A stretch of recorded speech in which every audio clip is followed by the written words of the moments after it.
Crédit Agricole. Toute une banque pour vous.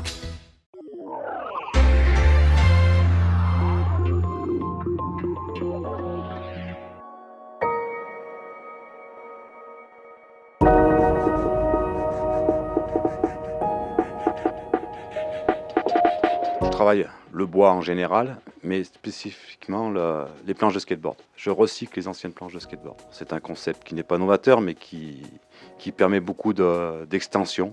Il suffit de cibler des produits qu'on a envie de travailler, de voir si on peut les travailler comme il faut, et puis après, de laisser parler le créatif. Je crée des couteaux, essentiellement. Alors que je ne crée pas le couteau en lui-même. Je suis parti avec une entreprise de tiers. Je crée la pièce de bois d'origine pour créer le manche. Et après, ils me font l'usinage parce que ça demande un matériel coûteux que je n'ai pas.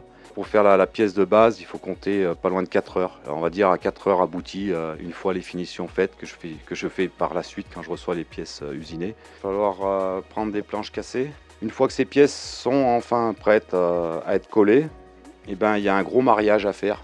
Un bon calcul de position des lignes de couleur où on les veut. Après, on va presser ces pièces. Cette pièce-là va partir à l'usine. Et après usinage, on va créer un couteau avec les couleurs où on les veut.